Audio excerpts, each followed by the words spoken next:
Doctor Babasaheb Ambedkar జయంతి వేడుకల ముఖ్యంగా అందరూ కూడా స్వాగతం.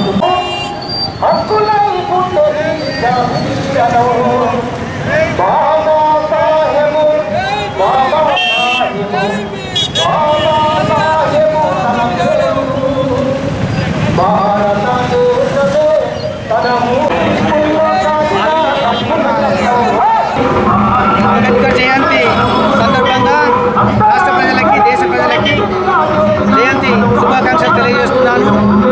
బడుగు బలహీన వర్గాల ఆశాజ్యోతి, ఆదివాసీల ఆత్మబంధువు, దళితుల కులదైవం అయినటువంటి భారత రాజ్యాంగ నిర్మాత, భారతరత్న డాక్టర్ భీమ్రావ్ అంబేద్కర్ గారి జయంతి ఉత్సవాలకి ఇక్కడికి వచ్చేసిన అందరికీ అంబేద్కర్ జయంతి శుభాకాంక్షలు తెలుపుతూ, మిత్రులారా, ప్రాచీన భారతదేశంలో మహిళలకి గౌరవం, మర్యాద, అధికారం అంటే విమర్శించుదురు.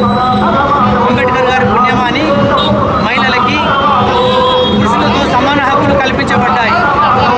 స్త్రీ లేనిదే పునర్జీవనం లేదని అంబేద్కర్ గారు చాలా బలంగా భావించారు. అందుకే అన్నిట్లో పురుషులకు సమానంగా స్త్రీలకి హక్కులు కల్పించబడ్డాయి. అంబేద్కర్ గారి ఐడియాలజీ రాజకీయంగా, ఆర్థికంగా, సామాజికంగా సాధికారత సాధించాలన్నదే వారి ముఖ్యం. అందుకు అనుగుణంగా మీరందరూ కృషి చేయాలని పేర్కొంటున్నాను. ముఖ్యంగా ఎస్సీలు, ముఖ్యంగా దళితులు గౌరవప్రదమైన వృత్తులను స్వీకరించండి, వ్యాపార రంగంలో రాణించండి, ఎంటర్ప్రీనర్గా ఉద్యోగం అప్డేట్ కాండి. ముఖ్యంగా దళితులందరూ బాగుపడాలి, అందరూ బాగుపడాలని కోరుకుంటూ, మనము పేదవారిగా పుట్టడం మీ తప్పు కాదు, కానీ పేదవారిగా చనిపోవడం మాత్రం మాటిగా మీదే తప్పు. మిత్రులారా, నాకు ఈ అవకాశం ఇచ్చిన మీ అందరికీ పేరు పేరున కృతజ్ఞతలు తెలుపుకుంటూ, అందరికీ జై భీమ్, జై శ్రీరామ్, భారత్ మాతా కీ జై.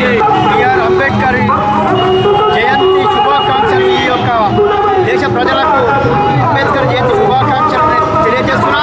అదేవిధంగా వారు మన భారత రాజ్యాంగ నిర్మాత అంబేద్కర్ వారి యొక్క ఆశయాలను కొనసాగిద్దాం.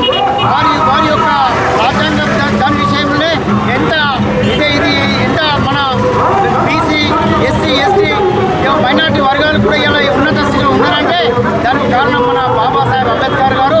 వారికి నేను ప్రత్యేకంగా దేశ ప్రజలకు అంబేద్కర్ జయంతి శుభాకాంక్షలు తెలియజేస్తున్నాను.